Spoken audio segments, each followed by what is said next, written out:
Hello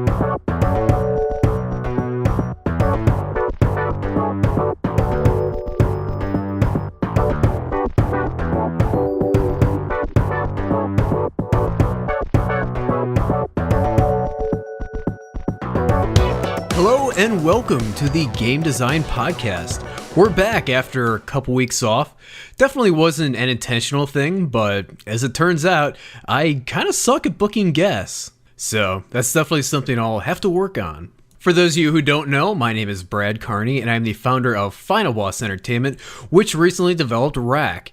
If you're unfamiliar with Rack, just imagine if Stan Lee, when he flipped a coin to decide whether or not he wanted to make billions in video games or movies, if that coin had actually landed on heads and decided to make comic-themed video games. That's basically what Rack is. So today we're talking about Conveyance. That is, the way games explain their mechanics to the player. It's pretty much inherent to any game that there is some sort of goal along with rules for achieving that goal. It's what makes something a game rather than just an activity. I think for the most part, we inherently know what the goal of any game is. A great philosopher once summed it up, and I'll let him share that with you now. You play to win the game. Thank you, Herm Edwards. Obviously, it's important that the player knows what the goal is and what the rules are. If you're a football player and you think your team gets 7 points by politely handing the ball to the other team in a respectful fashion, not only will everyone on your team hate you, but you won't get anything out of the game either. You won't learn toughness, how to strategize, work in a team, get concussions. Suddenly turning the ball over every play doesn't sound so bad. Video games used to have a very hands-off approach to explaining their mechanics. Part of this is that the non-video games these were inspired by, things like chess, card games, sports, really have no means of conveyance. Unless you walk into a baseball park and the litany of rules are printed up on the scoreboard, there's really no way to know what the rules are unless somebody either tells you or you've read some sort of rule book, which, by the way, nobody wants to do. So it should come as no surprise that early video games expected you to take the same approach, which was certainly feasible. I mean, after all, they were much simpler. Just compare Pong to something like Evolve, and yeah. As games got more complicated, they seemed to rely on the player using their intuition to figure things out, rather than needing things to be explicitly explained by another person. For example, the first level of Super Mario Bros. Is basically laid out as an introduction to not only the game's mechanics, but also to platformers. So people new to gaming could just pick it up and play it without some condescending douchebag teenager explaining it to them. This allowed for a whole new generation of people to get into gaming, and solidified the notion that games don't, and shouldn't, have to rely on you having prior knowledge or horrible friends. I think most of us have seen the sequelitis video by Egoraptor, where he just oozes joy over Mega Man X for taking this approach. If you haven't seen it yet, and by the way, the video's had more than 10 million views, so I'm guessing you have, but if for some reason you haven't seen it yet, go check it out right now. Seriously, I'll wait. It's good. It's completely worth it. But the thing is that since the days of Super Mario Bros. And even Mega Man X, games have gotten to be even more complicated. Games are much more rich in terms of their mechanics and demand far more from the player. Part of this is that since the NES days, we've had an entire generation of people who've grown up on video games. They're ready for something more complex. Controllers also have way more input options than they used to. The NES gamepad used to have a mere 2 buttons, a D-pad, and a start and select button. Now, most modern gamepads have all that plus 2 more buttons, 2 trigger buttons, 2 shoulder buttons, and 2 thumbsticks. And because games have gotten to be much more complex, it's gotten to be much more difficult to convey the mechanics in an intuitive fashion. If you've got a simple 2D platformer, it's pretty easy to figure out that the D-pad makes you go left and right, and what the other buttons do, which are generally jump and attack. Or in the case of the earlier video, jumping and shooting. But in a 3D world where you can move in any direction, and many of the buttons have very situational uses, and the gameplay changes from time to time thanks to specialized levels and mini-games, and suddenly it's not so easy to figure things out. So what's the solution? Tutorials? Tooltips? Annoying fairies that shout things at you? Implanting chips in people's brains so they know how to play your game? In a perfect world, none of this would be necessary, but in a more complex game, some of it probably is. Most players probably don't have all day to sit there and learn every little thing about your game, so sometimes an explicit explanation of a mechanic can stop them from feeling lost and make them enjoy the game more quickly. Nowadays, something like a tutorial can be fun and informative if done well. After all, the entirety of Portal 1 was a tutorial and nobody seemed to mind. So, what are some ways designers can convey the game's mechanics to the player? Are there times when a game shouldn't explain its mechanics? Is it bad when a game is explicit with its conveyance? I'll be discussing all that and more with fellow game designer Seth Gorden.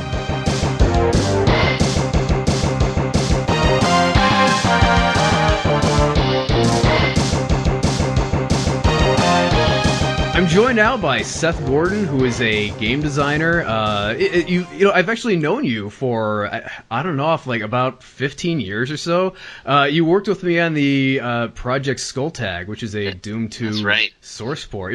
That was back during your artist days, but now you're a programmer. I think you do a bunch of other things too, right?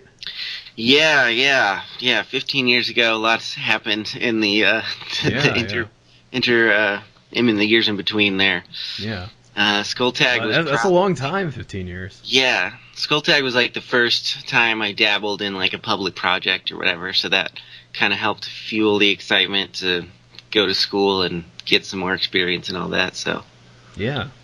And so, like, a couple of things that have happened in this time is you've been working on a couple of different games. One is a personal project of yours, The Boy Who Stole the Sun. You want to tell us a little bit about that? If I could speak English properly. Yeah. It's been in kind of a slow development crawl for a long time. I started building up ideas for it while I was still working at previous jobs. It started as kind of a technical exploration to see if I could write a software renderer that handled imagery similar to the Nintendo Entertainment System, like that presentation style. Right. To see how optimal I could get like a simple software renderer that could go quickly, like on a single thread. Mm-hmm. So I kind of built up this little engine that kind of just, it wrote to a bitmap format just in memory, not on disk or anything, and then blitted that to the screen as fast as it could. Mm-hmm. And so it kind of started off as just kind of something to develop your technical skills for. Yeah, that's where it started. And then once it worked and I was like, hey, this is fun, it's got the fun retro thing that there's a good healthy niche in the indie market for retro style games. Right. For those who don't know, like it kind of at least the visual style of this game, like it's kind of reminiscent of like Dragon Warrior back in the NES days. Like, yeah, would you say that's fair? View with exploration and all that. Mm-hmm. And the one thing that I wanted to do after I had the basic tech working was to see how far I could push the aesthetics. So I ended up writing a dynamic lighting engine that uses all the same like 4-color paletted tiles that the NES uses, and it just basically palette animates to simulate dynamic lighting in there. Oh, cool. Once I had that, I wanted to have a game that made that relevant. So The Boy Who Stole the Sun kind of came into place as the design of choice out of all the ideas that designers have when they can start on a project. Yeah, everybody's got like 100 ideas, but this is the one that made it because it offered me an excuse to really exploit and push the lighting thing. So the kind of survival adventure theme of the gameplay is about this boy that gets kind of whisked off Narnia style into another world that is Arctic themed, and that was kind of the original inspiration for the game design, was wanting to play with culture and mythology and setting of Arctic world or whatever. So this comes into play with basically light and heat being the two things that the player has to pay attention to and manage. And it's kind of a funny logic thing, since you can see light, but you can't see heat. So you just have to like imply that with fire graphics and other things that look warm or whatever. And it's still a work in progress, but it's been a lot of fun to put it together, and it does some really fun things with my engine. So, and that all kind of ties into the topic of what we're discussing today, which is the idea of conveyance. So, like in this game, you're saying like, oh, you can't see heat, and you can't see cold. So it's like, how do you communicate that to the player, like to let them know, hey, dude, you're freezing, without like. Oh yeah, printing a message on the screen. Hey, you're freezing. You're dying. Heat up. Yeah. And I think your intro, you mentioned the Ego Raptor video, and he very clearly points out the general, like for established players in particular, the annoying like pop up factor that just stops the game, interrupts it with Mega Man. Yeah, that whole thing, which is both. Hey, listen, hey. Yeah. So like. Like minimal text is important to me, like nailing the feel of the game. And one of last year's little prototyping phases where I'm still trying to build up the game engine and test, the interoperability of all the systems and whatever. Just doing it all with the visuals. And a couple cool things I did, there still might be more things to add into this, how to tell if the boy is cold. But a couple of things we put in was little particle effects where he starts to breathe out like wispy air when he's getting colder, so you can tell, like when you're outside and you can see your breath, it's like that. Right. You can tell that he's in an environment that's colder than he is. So you can see his breath when he moves into a colder space. And then as he loses heat, his little character palette starts to go more and more blue. He starts out a kind of an orangey palette, so hopefully that helps communicate the transition from his own personal, like, being warm to cold. And then the thing that happens currently, like, in that prototype, when he hits his threshold, he just, like, kneels down and stops moving, and he shuts his eyes. Right. And the first time I implemented that, it made me so sad, even though I just programmed it. When it actually happened and I'd been used to just like running around, you sort of go muscle memory and you're like exploring your mechanics and the little things you have to test, and then he just stops, and I was like, oh my god. I do find it interesting. Like you just mentioned, like when you were doing like a prototype of this, you were putting certain things in. I would think that it would. It's more difficult to convey things earlier in the development cycle, just because like you have far fewer assets and tools to work with. Like for instance, like if you want to have like subtle things like you were mentioning about like like a palette change or something, that's a lot more difficult to program in, and that's probably not going to be something that's going to be there earlier in the development cycle. So like probably early on, like before you have like sound effects and all this other art to work with, you probably do have to either not have a lot of conveyance, or you have to really communicate it in like very explicit manners, like printing text on the screen, or just other like really annoying things like that. So that's one of those elements where it can be difficult to figure out like if something's going to work, just because like all the different ways of conveying some kind of element to the player, those aren't going to come online until like very late in the game's development. So it can definitely be a very tricky thing. Yeah, it certainly is. And the other thing is also, testing it on real humans later and finding out if the conveyance you think you have is doing what you think it does.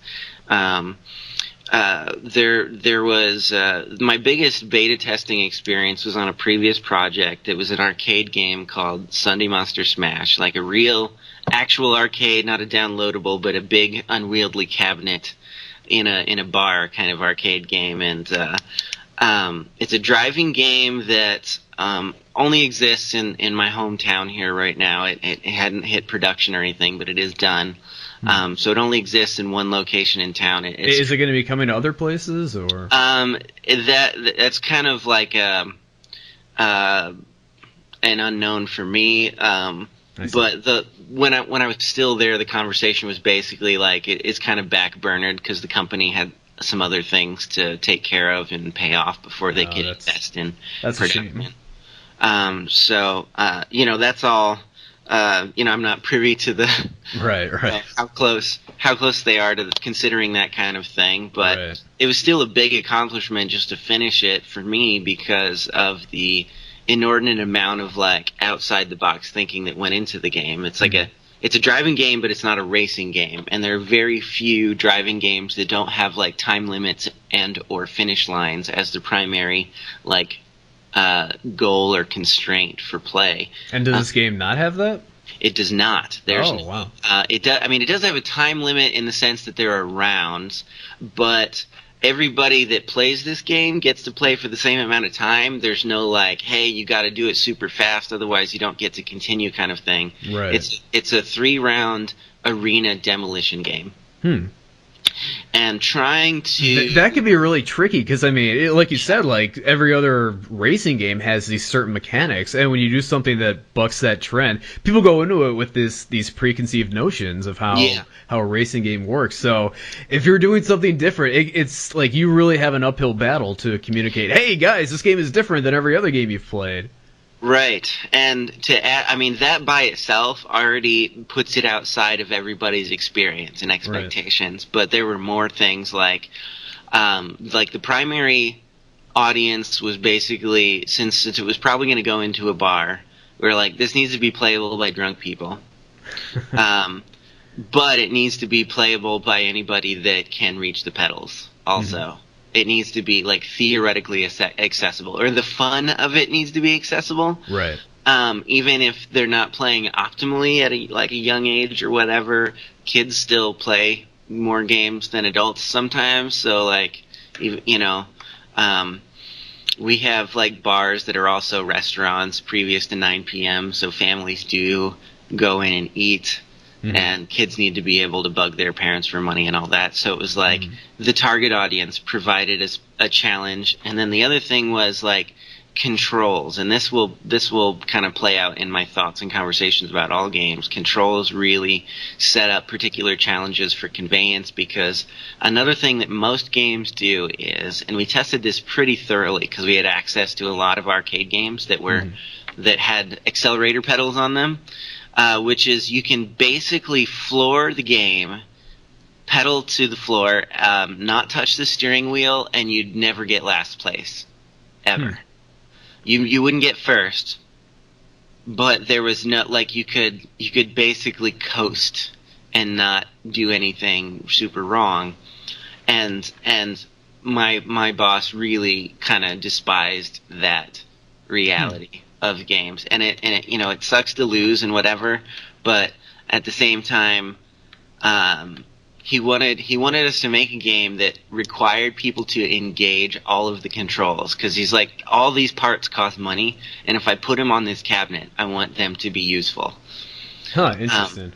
So it's just like down to brass tacks. Like I want them there if we're going to use them. Right. So we took out the idea, like some games have like a manual shifter that nobody ever uses, like a first, second, third, fourth gear kind of a thing. Right. And it's like, as soon as the game starts up, you can choose automatic or manual. I don't know of any human ever that chose manual on purpose in one of those games. Right. Because who wants to think about learning the game mechanics and then also operating a manual transmission? Right. No, I mean, it is interesting that, I mean, this guy wants, for you to have to use like all the different controls. But I mean, with this being such a casual audience, I mean, it's like at a bar, it's kids. They're probably not going to think about manual shifting or doing any of that. So right. I think he's really asking a lot of. Yeah. So there's a huge amount of challenge in trying to illustrate ways in which this game differed from other ones that look like it in terms of cabinet design or whatever. Right. You sit down in a seat, there's a steering wheel. There's a forward-reverse shifter, which again most people didn't touch, but we made it really useful and made it an advantage for people that that did it. So basically our approach for Conveyance was, when you've got all these different things, make sure that somebody that only wants to touch the steering wheel and the accelerator can play the game to like a minimum extent. It was like, Right. you should be able to play okay and have some fun moments if you don't want to think past that. And since it's a demolition game, like head-on collisions are basically where all the really cool, fun stuff happens. We do pop-ups and dish out points when you do a lot of like destruction, and the biggest hits are always the ones where people are barreling straight toward each other. But that had its own problems because it's like the way that we like inside the studio started to refer to the game is like, okay, this is not a driving game. It's a fighting game where you're a truck, or it's a shooter where you're the bullet. Right. Because it started to feel like the boss would be like, I kind of want to go faster. This is okay, but I kind of want to go faster. And then we'd fix it, and then he'd come back and be like, I want to go faster. And the faster we go, the more it was like really hard to hit somebody. Because they could bail out at any time and turn away if they didn't think that they were going to like win that collision, which was basically physics calculation of whoever had the most momentum wins that and gets the points. But like, it was like trying to hit a bullet with another bullet. I think there's a movie like that out. Reference, but anyway. But that's a significant challenge. So we had to put in terms of Conveyance, we had to do a couple of things. Like one of the very last things we put in after testing and all the like a couple of rounds of internal beta testing, we have this big loud announcer guy called Lord Smash that does commentary throughout the round. That's an awesome kind of name. like a Randy Savage kind of voice. Here comes the pain. Oh yeah. That's exactly the kind of voice that it is. It's awesome. It's like perfect for this kind of like 80s theme. Right, yeah. Like whatever that we were doing, and it's bright, colorful, that kind of thing.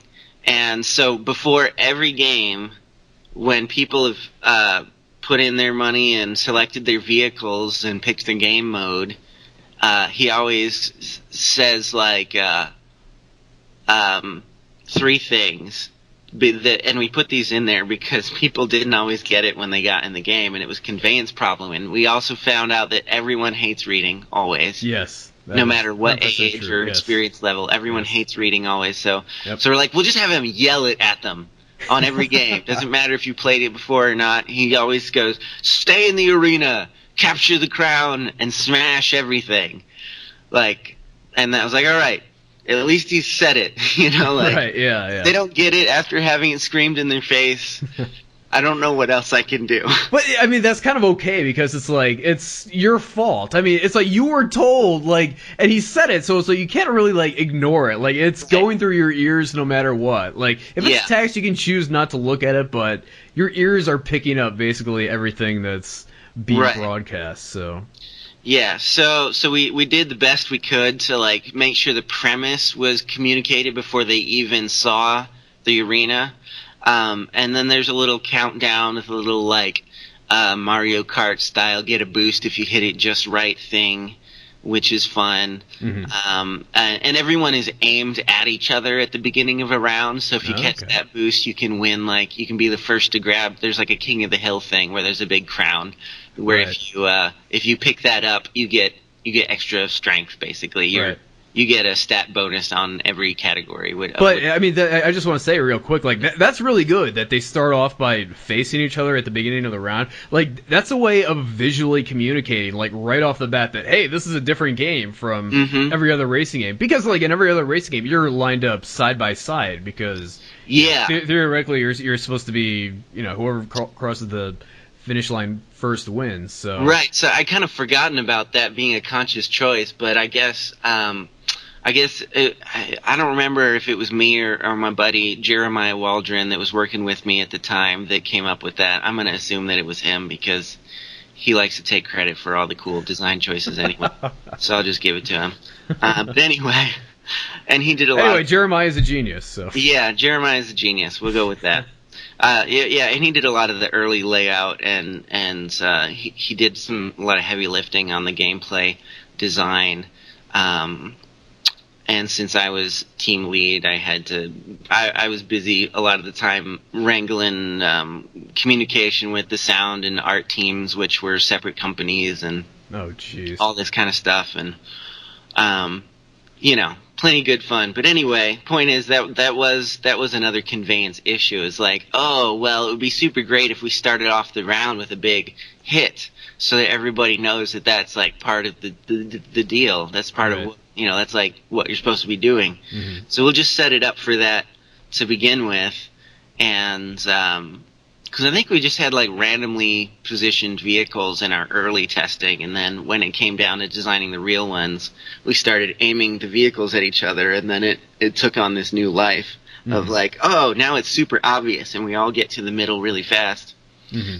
So that's another great example of like show, don't tell. It's like positioning the cars that way so you can visually see, oh, hey, this is arranged differently. This must be a different kind of game than a racing game is much better than telling people with text on the screen, hey, this is a much different game than a racing game. So it's much more effective and subtle that way. And like you said, pro tip, people don't like to read. So if you can do it that way instead of having some kind of explicit text-based kind of explanation, it's so much more effective, and people I think just feel so much better, like they're not being spoon-fed. They don't, kind of like Eoraptor said in the sequelitis video, it's like you don't feel like you just did homework, you don't feel like you just were doing some test from Mrs. Cowilikers or whatever the lady's name is, and no, you feel like you're playing a fun game and learning and doing it the fun way.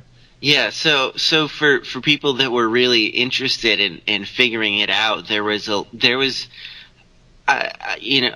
lot of depth to be discovered. There were ways that you could push the physics that we offered in that game to do some really incredible things. Like there's a boost button on the shifter where if you get like 3 boosts per round to spend is like this rocket powered whatever. You could waste them if you weren't aimed at anybody. You could also, like one of the things that we discovered was that it was really fun to ramp off stuff, even though that it wasn't a primary goal of the game. Right. And so a lot of our development was just like driving around, finding out what's fun, and then rewarding people for it after we discovered fun things. Right. So, like, the final arena of the 3 that are in the game, we built basically a big bowl that had 2 major, like, just terrain ramps on one side or the other. It actually starts with you on this, like, flat plane above this bowl, and you drive down into it. But it's like a cliff edge, so you either fall down, or if you got the beginning of round boost, you can land on your wheels if you hit it just right, and then if you go back to those cliff edges, they ramp up pretty steeply, and you can catch a significant amount of air time off of that. So we just started putting points on that, and then once airtime was fun. Very, very occasionally, one of us would land on all 4 of our wheels when we'd come out of the air, and we're like, well, we obviously have to capture that and reward that too. Right, yeah. And it was all this, like, the wheels don't all hit at the same time, so we have to, like, count when each wheel hits and make sure it's within a certain time window and all that kind of stuff.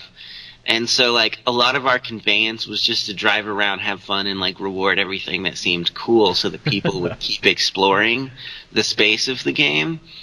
And then our cameras, we had kind of like a DS situation. We had a monitor that was tall, and the top half of the screen had a separate view than the bottom. And the bottom half was for the player, and the top half was for spectators. And so we had these helicopters flying around that were the camera for the top screen. And every once in a while, one of us would fly up so high that they'd collide with one of the helicopters. And I don't know that any player will ever have this happen, but every once in a while we'd run into one, and like, well, we obviously have to reward that just in case somebody ever gets it, so that they can brag that they like hit the helicopter and got points. Yeah.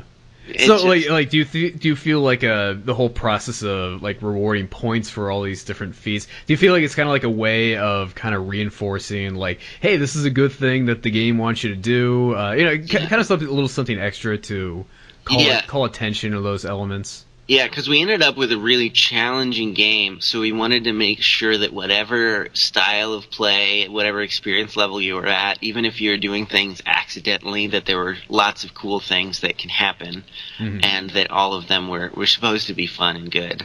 Right. A funny thing was like one of the best players that we had in beta testing was like an 8 or 10-year-old kid, something like Wow. this. It was somebody's son that came in one day when they were visiting, and the boss brought him up and was like, hey, why don't you take a look at this project we're working on? And we sit the dad down, and he kind of has like an average curve compared to other testing that we did for like how quickly he learned how to manipulate vehicles. And this like 8-year-old kid, or however old he was, he may have been a little older than that, I'm not sure, but he could reach the pedals on his own. So he was playing the game, and he started with the easiest vehicle, which most players don't do. And then he'd play a game with that, and he moved on to the next vehicle, and he kept going up to the harder and more advanced ones, and was just killing it, and was winning. And we knew that we built a challenging game, but it was really cool to see this kid who probably was a gamer. He understood how to engage with virtual environments. So he paid attention, and he figured it out. And it was like, I don't know if everybody's going to get it, but it was like a proud moment to see this kid, like, who we would not have anticipated, like, mastering the game. Someone a little outside your target audience. Yeah, he just really understood how to learn this thing. And as far as I know, there's no precedent for this kind of gameplay style with trucks, but Right, yeah. No, but it's funny. Like it'll surprise you sometimes. Like last year before Rack was about to come out, we took the game to QuakeCon. We had a little booth set up where people could come by and play it, and two of the best people who two of the people who did the best of the game were two little girls who were like 10 years old or something. Like, wow. There was this one who was just like killing it. I mean, she was just doing a great job. And like both, Hani and I, who, two of the three of us who were running it, like we were just like mesmerized. It's like, really? This girl is incredibly good at this game? It's like, wow, would not have anticipated that, but it's, just goes to show. I mean, you just never know with these things. Yeah, and there's sometimes when you're really focused on the core gameplay, there are some things that don't occur to you as being problems at all until you get feedback from humans. That's definitely true, yeah. One of the things that we didn't anticipate is that our arenas were all set in the same big slab of terrain. So it was like an open world thing. You could wander off, and there were like hidden pickups out. Sometimes you just get blasted really hard out of the arena, and so you'd end up out on these outskirts or in between zones, just because somebody got a good hit on you. Mm-hmm. But just real quick, I mean, something I wanted to touch on. Like you were just saying how I forget exactly how you were touching on it, but it's it is very important to kind of take these games to kind of some kind of public place where you can have just random people come and check them out, just to make sure that like they're getting what you're trying to communicate to them. And like in programming, it's called like the hallway test. It's like basically, hey, you guy in the hallway, come in here and test out this program. Make sure it make sure you know how to use it. But I mean, there are so many times where like especially if you're like really knee deep in development, where you're just like, yeah, whatever, everyone will know this clearly, and then you take it to some kind of public setting, and like no one else has any idea. Like, you know, Right. it's crazy. I mean, like a couple of years ago, we were at SGC, and you know, it's just a screw attack game convention. We were showing Rack there, and in one of the levels, like I kind of had the shotgun, like kind of, you know, in this little kind of little alcove, you know, little kind of hidden, not really hidden, but like not exactly like right in the beaten path. Right. Like nobody found the shotgun, like in like the entire weekend. Like we were showing the game there, so it's like, okay, well, this clearly we need to put this in a more you know, obvious Conspicuous. location. Yeah. And it's like, but it's, you know, it's like clearly you walk into this room and like the shotgun's in plain sight, but like no one, you know, it's kind of like in a corner, so like no one really Right. saw it. And but, this is actually similar to what the problem I was going to identify here, which is like people's sense of navigation in spaces that they've never seen before. As a developer, you play it forever. You play it over and over a million times. Right.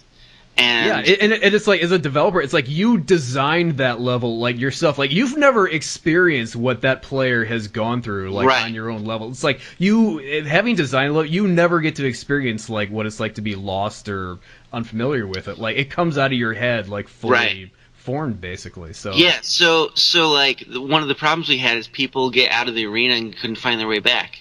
yeah, oh yeah. And this might be like a third of a round, which is the rounds are 90 seconds, which, believe it or not, when your adrenaline is running, is a long time. Yeah, oh yeah. We found out that 5 seconds within the context of the game felt like an eternity. Oh yeah. So if somebody was wandering around for 10, 15 seconds, finished the round not having found their way back, that was incredibly negative experience. Right. Oh yeah. Oh, People feel confused and stupid. They're like, why couldn't I?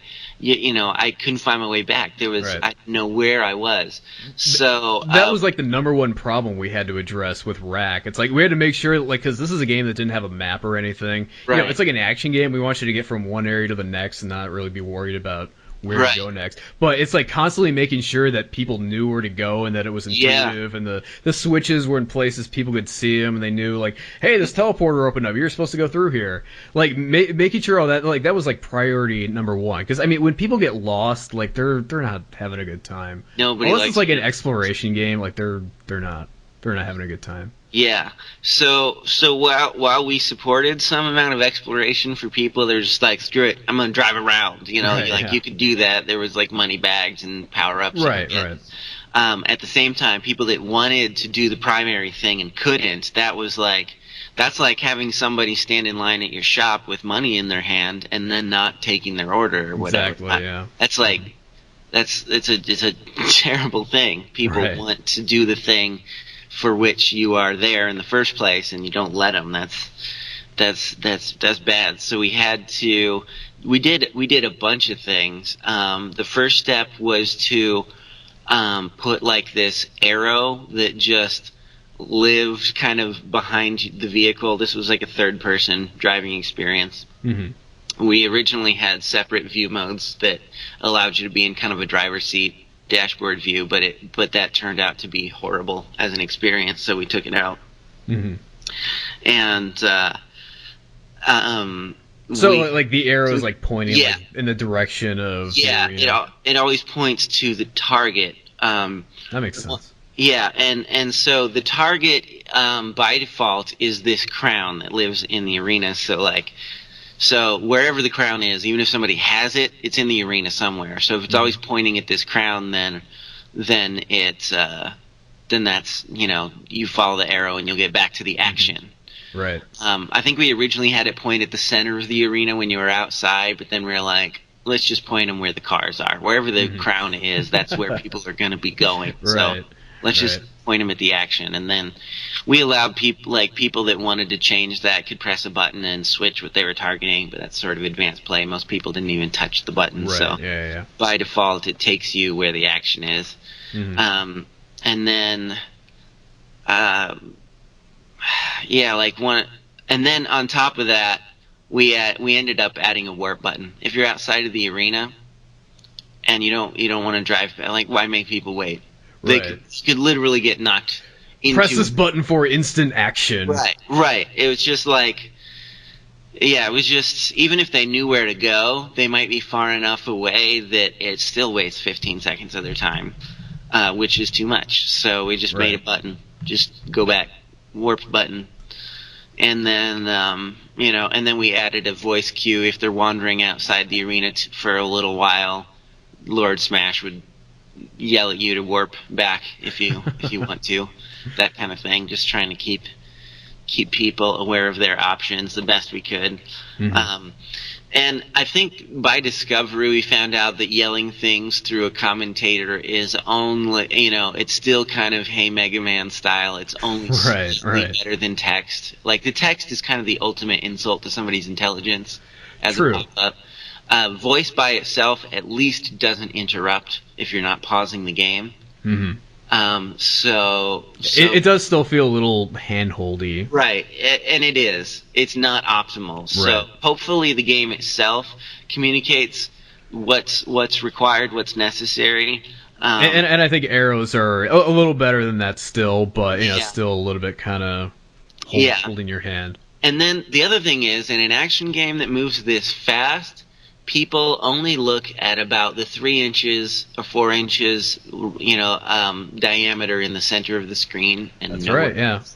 If you put something on the side of the screen and it's not animated or explosive in some way, nobody's gonna look at it. People often didn't look at their score. They often did not look at the indicators that said how much boosts they had left. A lot of people didn't know they even had boosts that they could spend.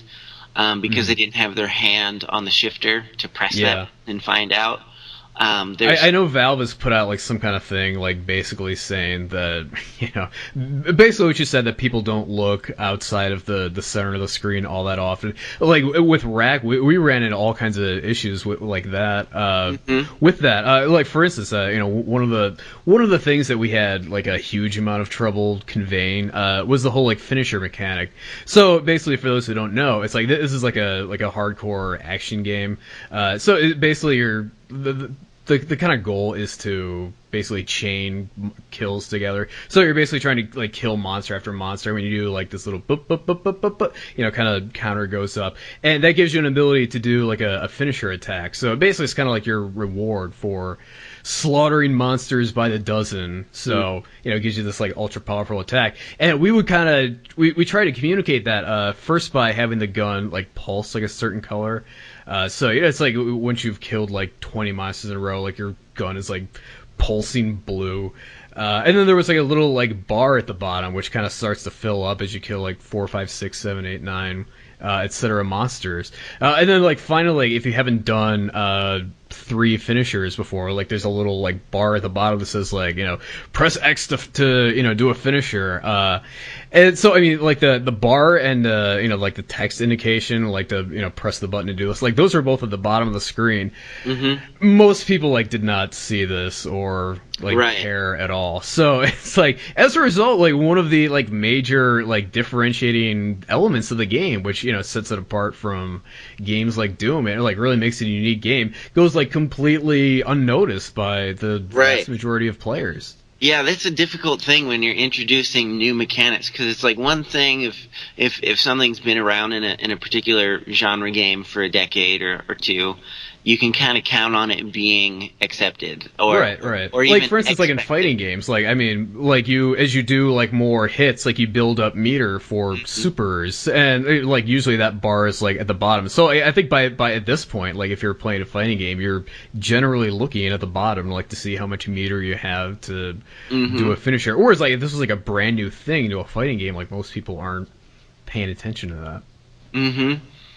Yeah, it's really weird to try and you get if they're, I mean, it's a good thing if they're into the game, but if they're into the game that deep, they're locked into the center of the screen, on constant alert for the next attack, and they're not necessarily aware of other interface elements. So and it's funny, and then when you try and put stuff in the middle of the screen to communicate these things to the player, then they're like, it's in my way. Right, exactly. So it's a tricky thing. So we did put a bunch of crap in the middle of the screen, but we had to like have it move away from the center really fast and fade out. Right. So we'd pop it up for some fraction of a second that was like the most we thought we could get away with without it being a problem. Mm-hmm. And I think we also moved it so it didn't actually start in the exact center. It was like slightly above. So if you were locked on a distant target when one of these pop-ups happens, that you could still see your destination. Mm-hmm. If it was close to you, it would overlap a little bit, but you're close enough to your target where it doesn't matter.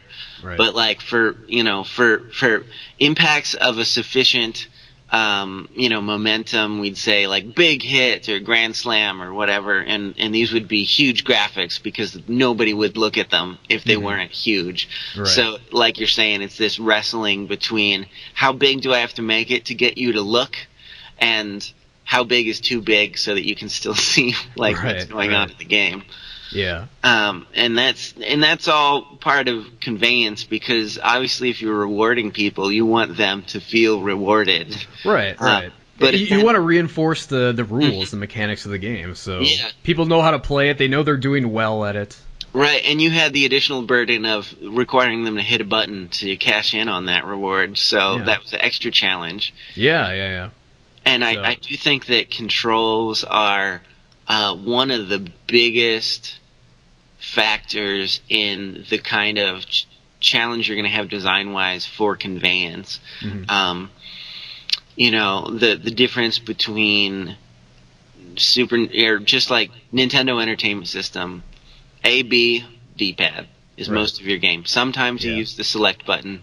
Start is almost always the pause button. Mm-hmm. So that's like basically bare bones. Most games today couldn't most designers, I guess I should say.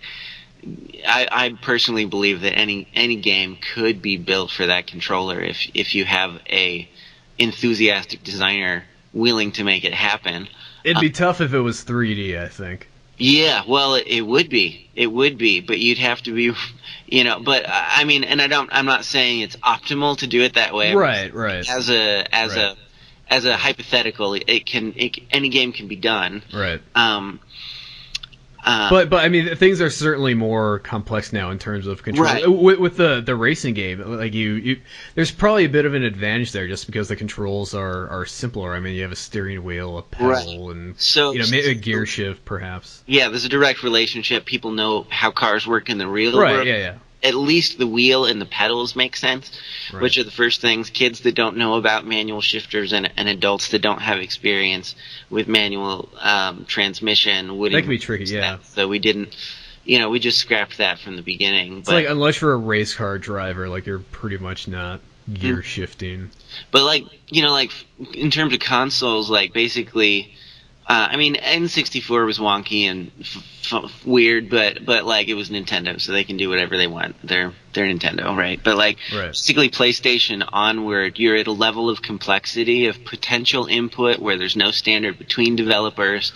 That the burden on the designer to communicate and lay out the designs of controls to me is like that's stop number one on the Conveyance. Right. And I just want to mention real quick. It drives me crazy when because like most games will have like jump be like the A button or I don't know what it is on the PlayStation, like X maybe, I don't know, but like the bottom button, and then it's like other games will have jump be on B, and it's like, oh no, come on, it's right? Like, and we're all programmed to think jump is this button, and stop messing with it. Yeah, once you learned it, you've got it. Your thumb knows how to jump, not your head anymore. Right. It's like in the classics Super Mario Brothers, you use the tip of your thumb to hold down your run, and like that middle joint on your thumb to like tap the A button while you're running or whatever, and that's how we all learned it first, right. Because Super Mario Brothers. Right. But so in like shooters, all have a different layout. If you're into console shooters, or if you've dabbled in them, I have been a PC gamer primarily. That was definitely one of the tricky things in Rack, kind of setting up the defaults to to basically be set to, kind of what people expected them to be. Right. And basically kind of what we were right is, just do what Half-Life did. So Yeah. it's like, and Half-Life F is used, okay, we'll do that here. Yeah. So.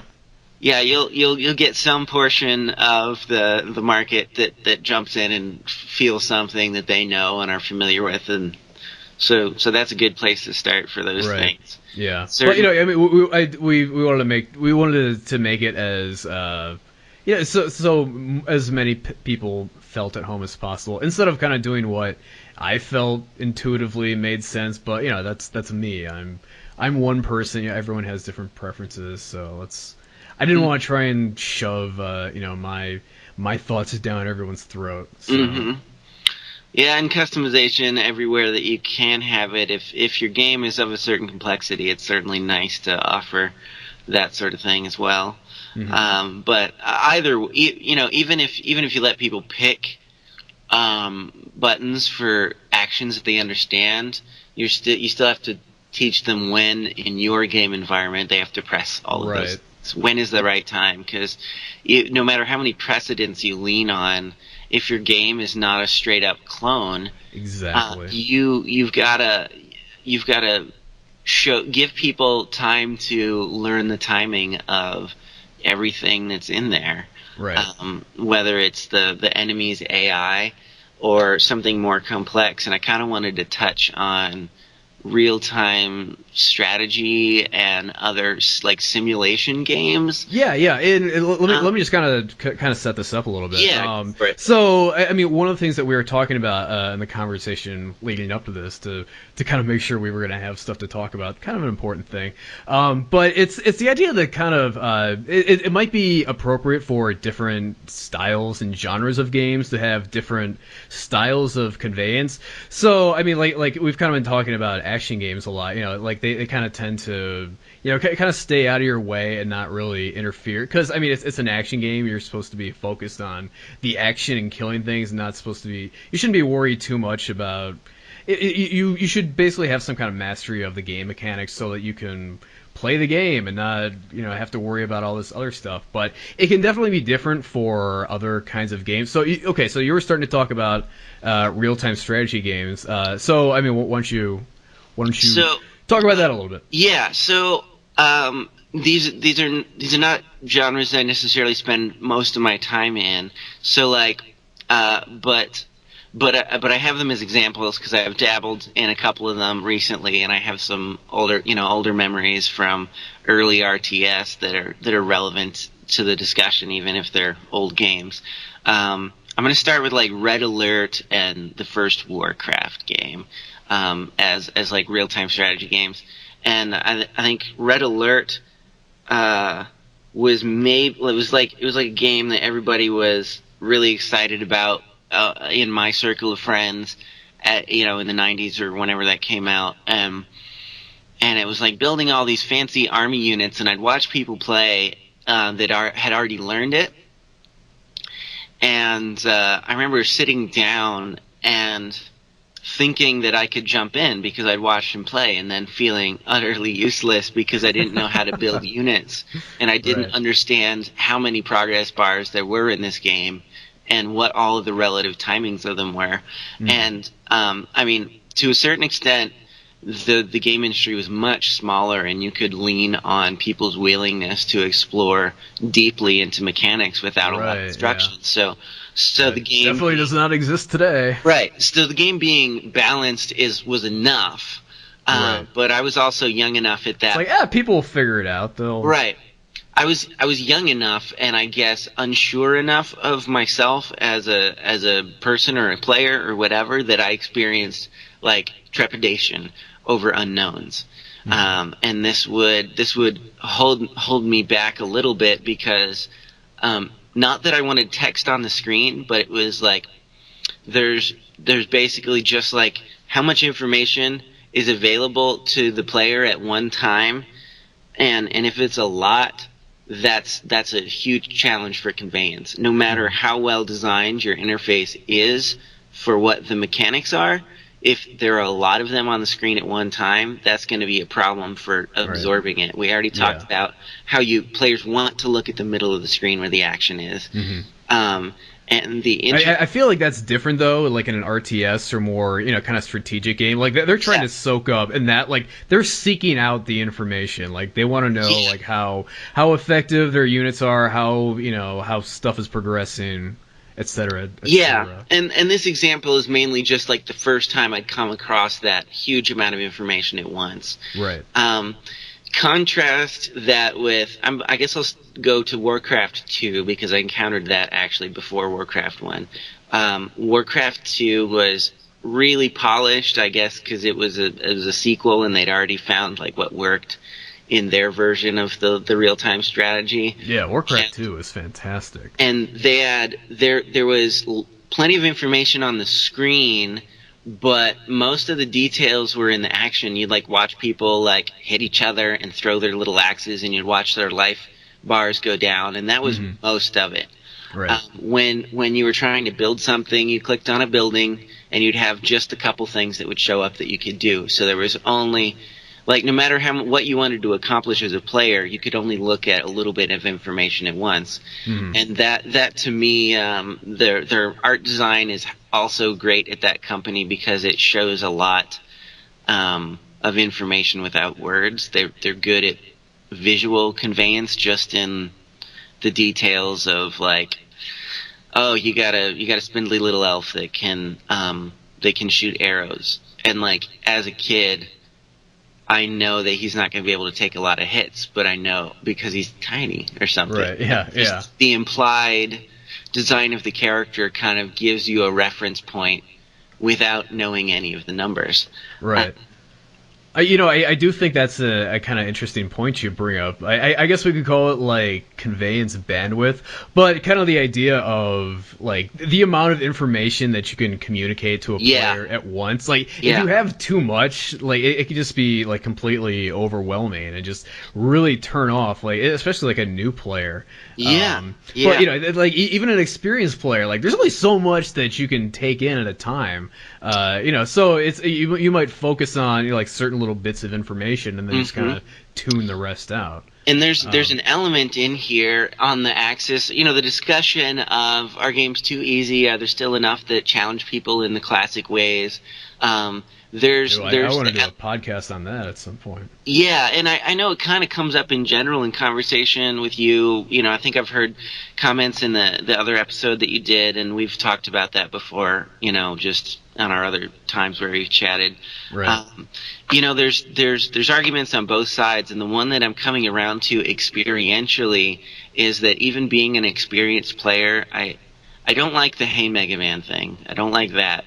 Kind of hand-holding, but I do like games to be easy sometimes because personally my bandwidth is lower, and the context of my life is that I'm an independent game developer that's taking contracts, doing my own projects. I've got a number of hobbies, and I have a wife and 2 kids. Right. Very full life, and sometimes I want to sit down and play, and I want to be able to see the entire vision of a game. I can't put 40 to 60 hours into that full experience. I think that is super common, by the way. I think that the amount of players who do spend 40 plus hours a game, I think that is a fraction of the gaming audience. Yeah, and I want to be and I don't think a lot of developers and other players realize that. Yeah, and I mean there are enough of us from the Nintendo generation that are grown up now that like there's a basic knowledge that's out there. And I'm glad that there's a lot of variety, that the industry is big enough to have games across the whole spectrum, but it's kind of hard to find.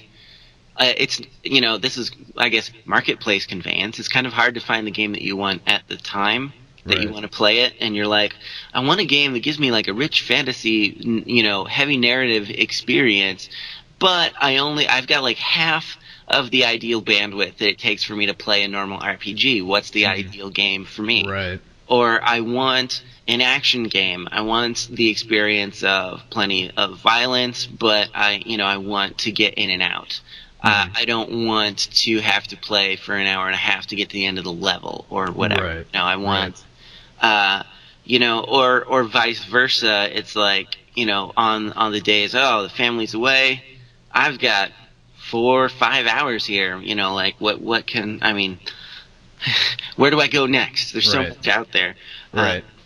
And I feel like this is something like movies have like absolutely nailed. Like basically every movie is like somewhere between an hour and a half and 2 hours, and they've kind of figured out that like basically no people for the most part like they don't want to watch like a 3-hour movie. So it's like they've gotten movies down like an amount of time where it's like the majority of the audience is going to enjoy it fully. Like they're not going to watch 2 hours and be like, all right, well I have things to do. I'll pick this up later, and then maybe they do, maybe they don't. But so it's like, I mean, movies have kind of figured that out. Games though, it's definitely a different medium, so it's a lot more challenging. And I feel like the slices for games when your bandwidth is low is like 15-20 minutes. Even if you want more than one of those chunks, there should be like little chapter marks about that.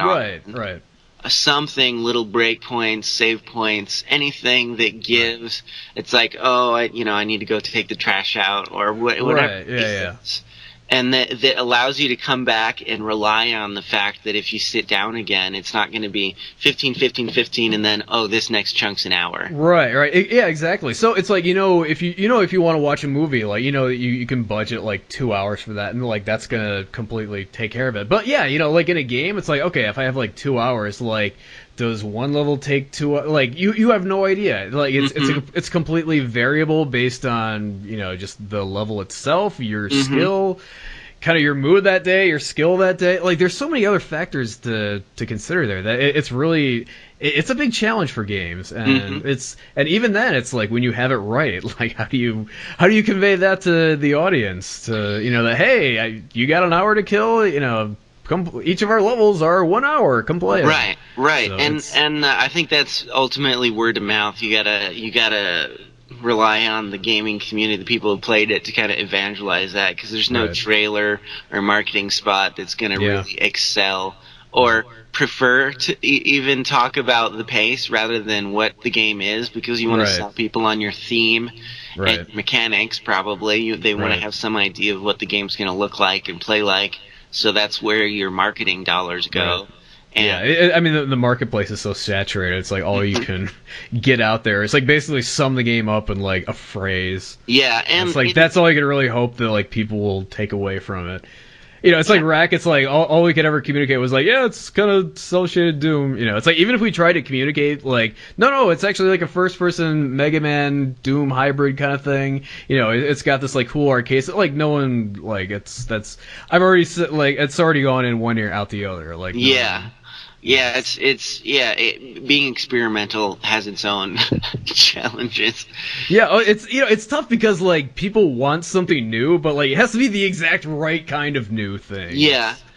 And it's like Crypt of the Necro Dancer. It's like, hey, it's this like rhythm-based dungeon crawler, and it's it's also roguelike, and it's like that's like a new thing that like excites people. But then when it's like, hey, we have this like arcade shoot, then it's like that's not. Well, that's a new idea that's not as palatable. So Crypt of the Necro Dancer has the advantage that, like, at conventions or whatever, everyone loves to see somebody willing to make a fool of themselves, and dance games are that. Yeah, even if you're good, it's still a fun kind of foolishness, even if you're nailing it. Right? It's just like, so that draws a crowd. So there's like an advantage there. Music communicates on a special level to human beings, just because whatever vibrational magic that composes music, that's just cheating. So anyway, so like to kind of get back on the topic of like kind of like different genres in terms of their conveyance. One genre that I think is super interesting in terms of conveyance. So we were talking about action games, how it's like you explicitly want to, like, you really want the players to know the rules of the game so that they can play it and everything.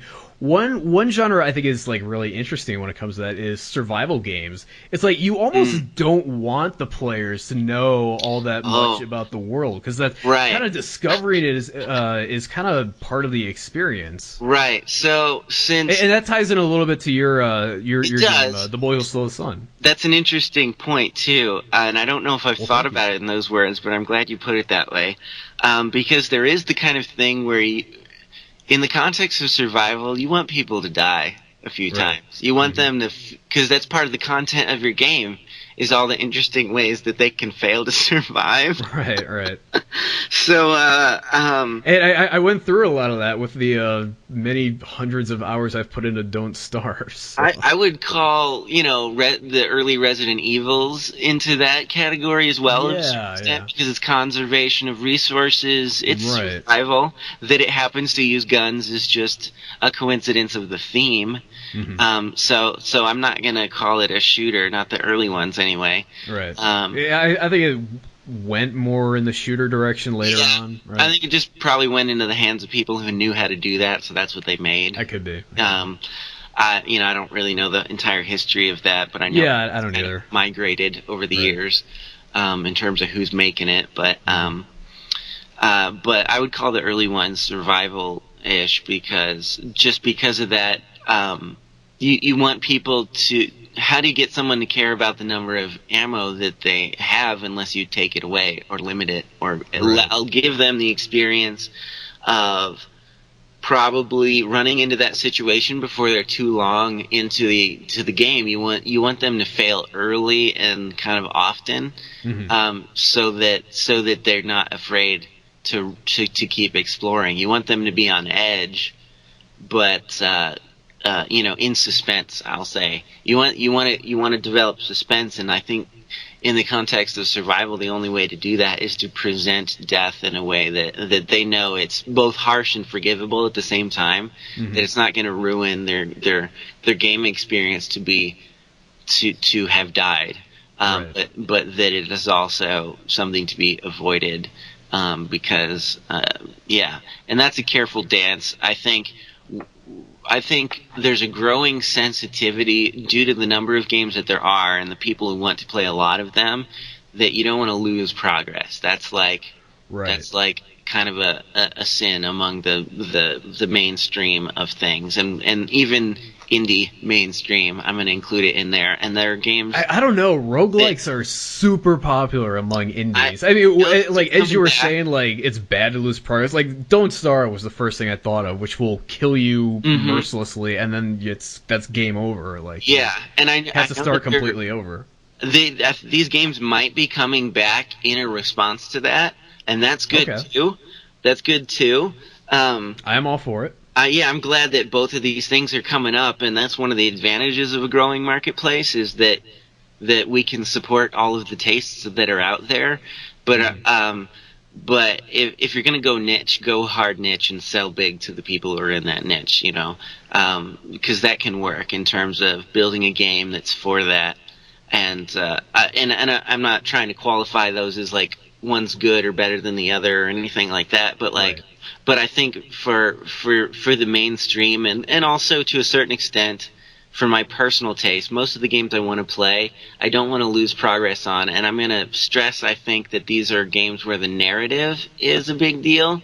If the narrative's a big deal, losing progress is extra essential, because I don't want to hear dialogue 2 and 3 and 4 times. Over and over again. Yeah. Put dialogue before a fight and make me listen to it every time I die. That, even an immediate thing where I've got the opportunity to save, or there's an auto save before a fight, but there's a 5-minute conversation before you can actually start hitting them. That's super annoying. So it's not even about what level of harshness you prefer in terms of the consequences for failure, because like you said, all of that's available now. You can get the it's arguable that Super Meat Boy is brutal because you can die everywhere, but they also don't waste your time with anything else. Right, the levels are short, and I think about most of these roguelikes, and there aren't really, things like Binding of Isaac, Crypt of the Necrodancer, and I guess you could even put Don't Starve in there, but there's really no narrative and storytelling elements within the game itself, because like you said, that would probably get super repetitive, and that's something I'm actually struggling with right now, because we're working on this new game. It's kind of this I don't know, I guess I could say a little bit, but it's we are going to have roguelike elements in it, but at the same time, it's I do want there to be kind of voice acted storytelling, and that is going to be a challenge, because I don't think while narrative is content, I'm going to say, for the purposes of this conversation, that it's not gameplay.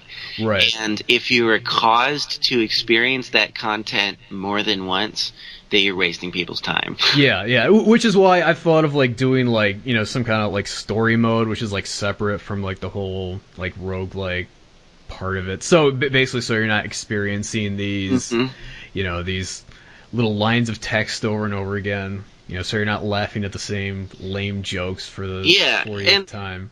I think that there's you know, immersion consequences of, you know, it's like if people see the same scene twice, that's like peeking behind the, you know, the curtain, and, you know, in the Wizard of Oz is whatever, you know, like pay no attention to the man behind the curtain kind of thing. Right. Like, just ignore the fact that you've seen this twice. It's actually a big story. It's just like a movie, I swear. You know. Right. Really? Is it really? Right. Yeah. or you know, are you manipulating me? You know, like it breaks that apart for me. I don't like. Yeah, and that might maybe a personal thing. Maybe other people are more forgiving of that than I am. That's possible, but no, but I agree. And like I would say the same thing for like even like a non-roguelike, where it's like, you know, like a game with like a checkpoint system, you know, where it's like you get to a boss, there's a cutscene, you die, you go back, you get to the boss again, there's the cutscene again. Yeah. And you know, I think most games do a pretty good job of not presenting that twice. So. Yeah, and the other thing is, like, if you know the boss fight is a particularly challenging one and people are not going to win it the first time, please separate those. Let people save after the conversation is over or something. Right, yeah. You know, let people... And like another thing, I just ran into this with Dragon Age Origins, I think. I was playing through some of that. Hadn't gone through that one before, and ran into a boss fight just like this that was... You're separated from your party, and you pop into this special zone with the final boss of that zone in it, and not only do you have to walk up to him and talk to him as a narrative experience, but then your party all pops up during the conversation as a cutscene element, which is why you can't skip it, and then you can't save, which means if you have to switch equipment or change your AI tactics for your buddies, you have to go and wade through that experience every single time you go into that fight. And if you fail, you're going to want to tweak stuff to try and get it better the next time. And that was just... It was actually a really cool boss fight design and a really terrible like save point design. It's just like a missed opportunity there to have that be a little cleaner. And as a consequence, I cheated. I played it like 10, 20 times, lost, got the boss down to like his final form a couple times, and just didn't get over the threshold of his hit points before getting wiped. And I was like, well, I've put in the effort. I know what I need to do, and I don't have the time I don't have the mental bandwidth, as we've said, to get through the last form of this guy. So I'm just gonna cheat. And it's like, it's a little bit of a downer to have to do that. Nice that it's there and that there is a way around it, because again, like, there are lots of games I want to play, and if I want to see the end of these people's creation, it's because I appreciate their art. I'm not cheating because I'm a jerk and a lame whatever. I mean, there's a little bit of like, if I was really hardcore, I could just do it, but I don't have time to waste. Right. You know, I just don't have it. So then I got... Well, yeah, I mean, that's really good, because I did want to kind of end with, you know, kind of talking about, like, where certain games kind of got it wrong in terms of Conveyance. And if you have another example, that'd be awesome. Well, but the one I wanted to give is go ahead. The one I wanted to give is from a game that I know we're both familiar with. I think it's called Doom. Am I pronouncing that correctly? But anyway, like the revenants in that. So, you know, like, as I think people who've played the game know, like they have homing fireballs. So it's like half the time they'll shoot fireballs which home in on you, and then half the time just regular fireballs that just go straight forward.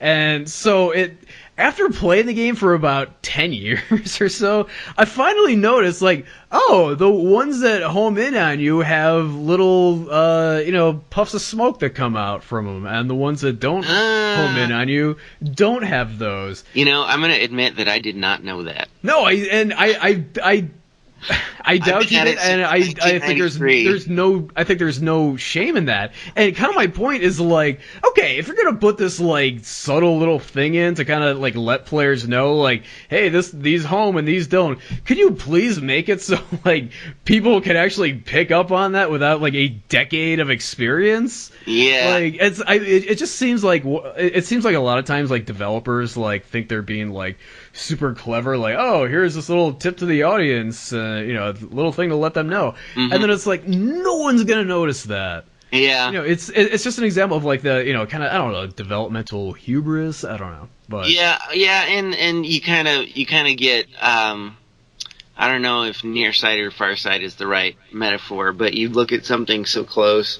and you're ready to ship, and you're like, throw some particles on it, man. It's time to ship this thing. Yeah. And it's like it doesn't get due diligence because you're Right. doing everything, and it just slips through the cracks. And so Right. years later, somebody figures it out. I did Right. not know, and I struggled with them. And I think they got the same critters in Doom 3, and Yeah, they do. those guys still freak me out unless Revenants are ammo with me.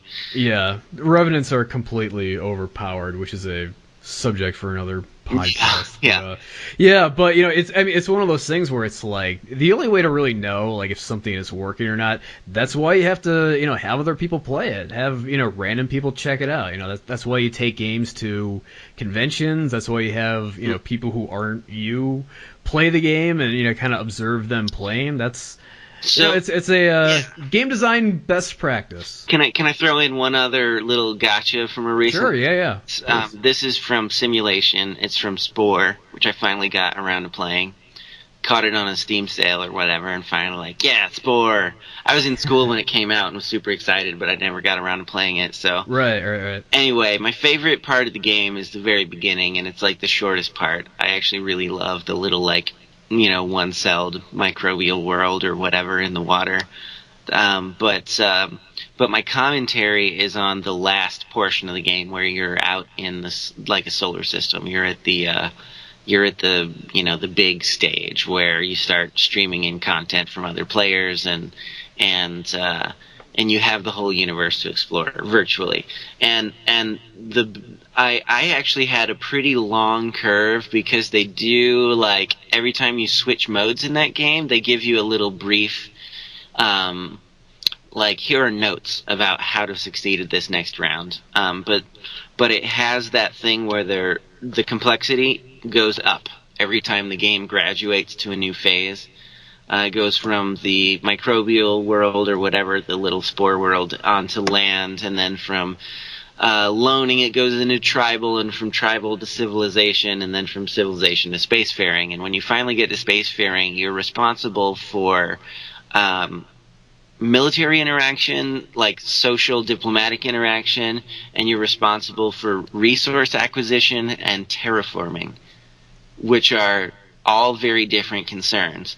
And it's even being an experienced like simulation player, like I have played Civilization, I've played sim games, and all these kind of things. There was the terraforming in particular, which may have been new to this game. I don't know if other games have explored that, so some of it's forgivable just because it's experimentation and they had to figure out something. But like, in order to upgrade a planet, you had to put a certain number of things on it, certain types of plants and animals, and you had to get that planet to maintain a certain temperature.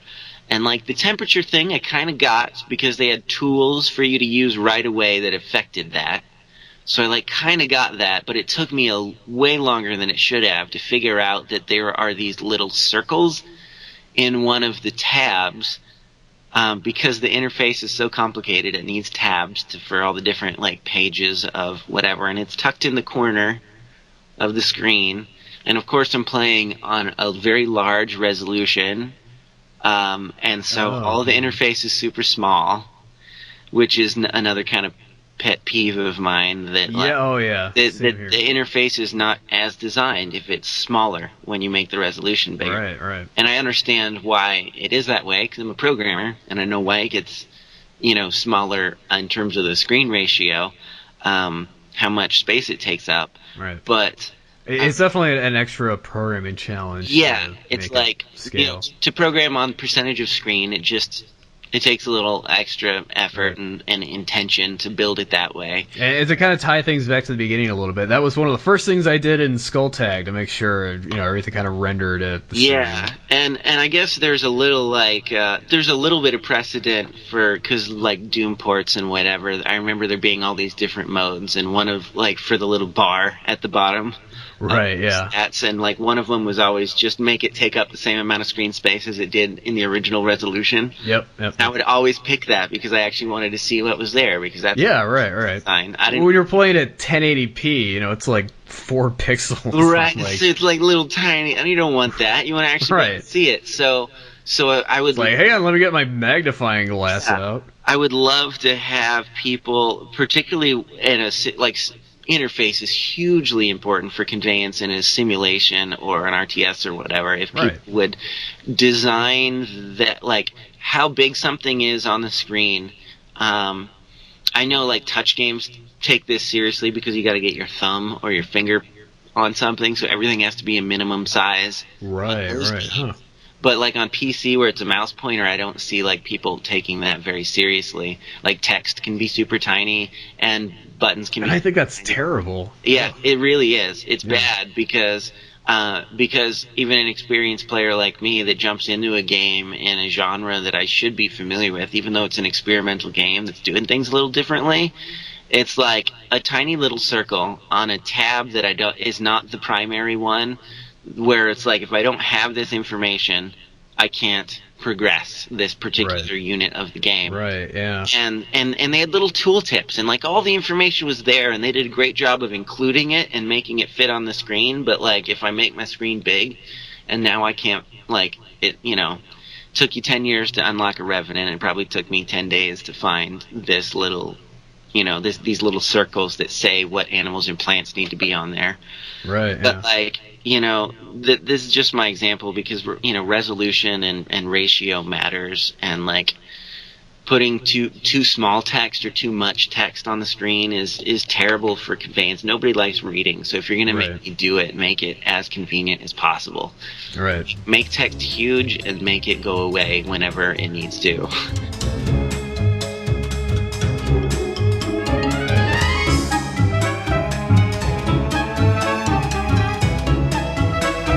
So that was my conversation with Seth Gorden. Thought we touched on a lot of really interesting topics.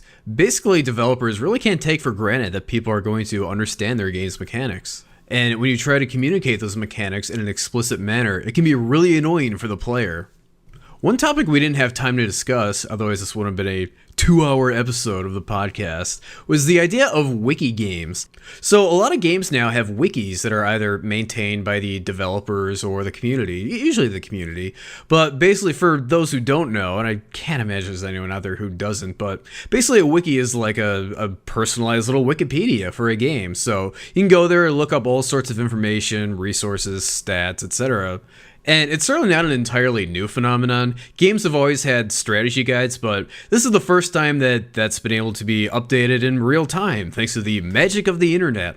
And I think there's definitely pluses and minuses to it. For one, it can help offload some of the information that needs to be communicated to the player. If developers know that, hey, if someone really cares, they can just go look at the wiki. They don't necessarily need to present that information in the game.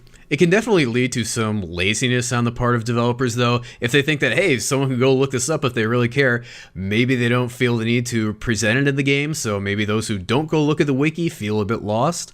So, I don't know, it can be a tricky thing. Anyway, I thought it was great to have a fellow game designer on the Game Design Podcast. What a novel concept. But it's great to talk about some of these issues from a designer's perspective, and it's something I'd like to do more of in the future.